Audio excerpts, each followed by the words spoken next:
you're not gonna measure. What kind of psychopath actually does measuring, you know? Not this guy, no. Reality, no.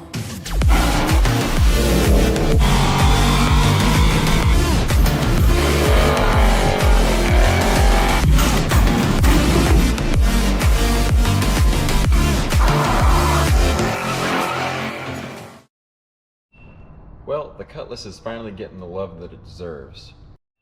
It's finally getting wheels and tires.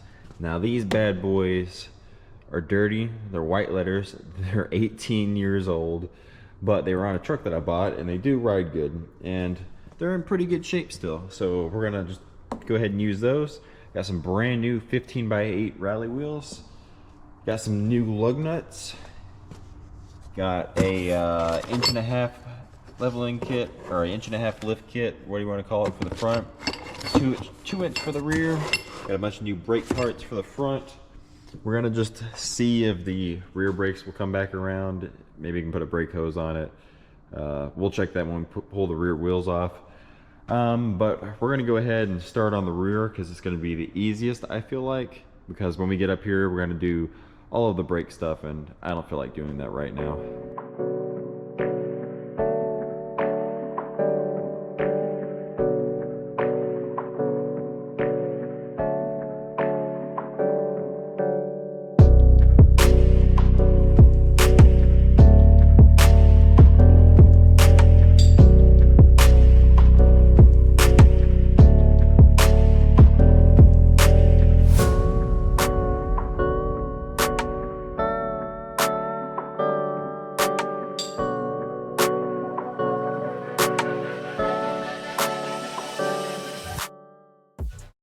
Okay, so I did pull the rear drums off and the brakes look perfect back there.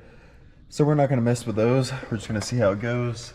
The rear brake line's pretty decent actually. It might be okay. So a couple tips I have if you're doing this exact same thing. The instructions do say it has a list of which cars you can put the block on the top or bottom. This is one of them.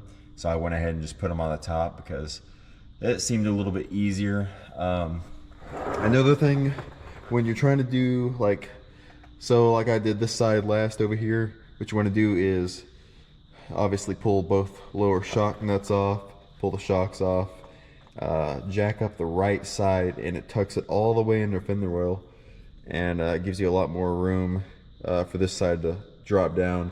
And then you can also use this like I did. These are the O'Reilly's spring compressors. I just went ahead and bought them. Pretty reasonable, and that made it a whole lot easier as well. And then you just slip the block up in there and slowly release it, keep an eye on it, and let it go. Something else to note, you do really need shock extenders because you lose a lot of downward travel. So that's something I'm going to add to the list. But it's something I did not think of, so we're going to go ahead and test fit the rear wheels and see how much we need to trim. So I don't think I even mentioned it yet, but these are 31 1050 15s. Probably the best size for a, car when you're wanting to do this type of thing. Oh, that looks so meaty. How are we doing on clearance back here? Oh yeah. Ooh, a little close on the front, not gonna lie. And just a little zzz, you can take care of that. So that'll be fine. Completely guessed on the back spacing, just saw these and went click buy, because what else are you supposed to do? And you're not gonna measure. What kind of psychopath actually does measuring, Not this guy, no.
Well, we can finally get our first proper look at this thing. Now obviously, like I said, I did not do the 1.5" lift kit in the front yet. I wanted to see what it looked like, because I know these cars kind of sit a little low in the rear anyways. So I was hoping it'd be pretty level, and it kind of is. It sits a little low in the front for my taste. I might go ahead and throw those in. Just kind of a job, you know. It's not as easy as the rear. Man, this thing looks good. Just imagine it with the lights and everything on it.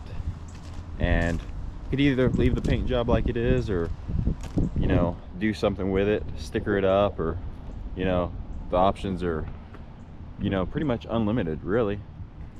Paint the wheels. I was kind of thinking about painting the wheels white.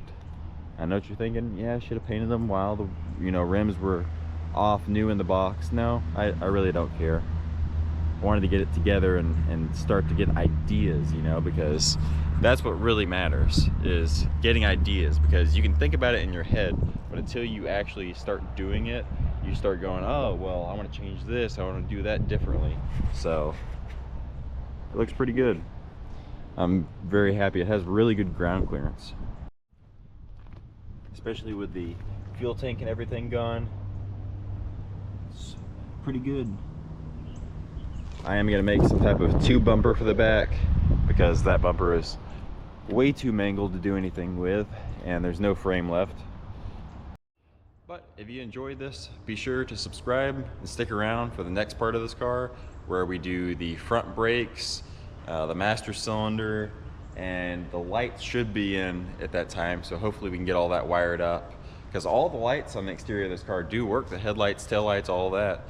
But I have some I don't want to spoil what it is, but we have some off-road style lights to go on this car. So I got to clean up the shop. It's a big mess.